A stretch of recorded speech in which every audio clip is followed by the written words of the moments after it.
Մեկ շաբաթում 33 վթար, որից 7-ը ողբերգական ավարտով։ Սրանք միայն ֆոտոլրագրող Գագիկ Շամշյանի հայտնած ավտովթարներն են։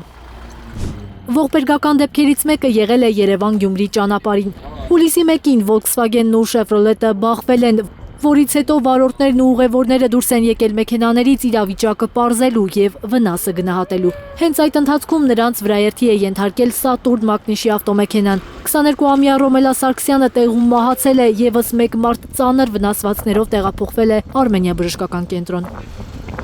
Մեկ այլ ողբերգական պատահար էլ Տիչինա փողոցում է եղել Լա Դեֆանս հյուրանոցի մոտ։ 32-ամյա Հայկը, ով ըստ Գագիկ Շամշյանի վերադառնալիս է եղել ազգականի հուղարկավորությունից, իր վարած Opel Zafira-ով բախվել է բազալտե եզրաքարին եւ գլխի վայր շրջվել։ Տղամարդը հիվանդանոցի ճանապարհին գիտակցության չգալով մահացել է։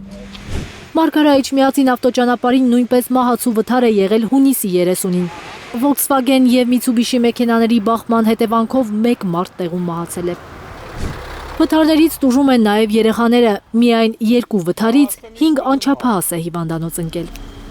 Արարատի մարզում Լանջազատ գյուղի մոտ Օփելի եւ Մերսեդեսի վթարի հետևանքով հիվանդանոց է տեղափոխվել 9 վիրավոր, 2-ը անչափահասներ են եղել։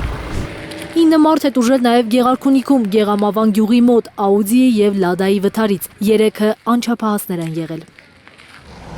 Այս սարսափելի վիճակագրությունը մտահոգում է մարդկանց, արագությունը խաղու պարչ է, ասում են, ամեն անփույթ արարք կարող է կյանքեր արժենալ։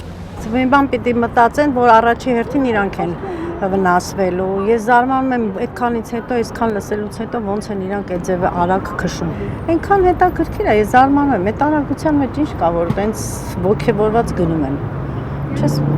իմ մոտ ճիշտն ասած 100-ից անցնելա իմ սիրտս թրթռում է։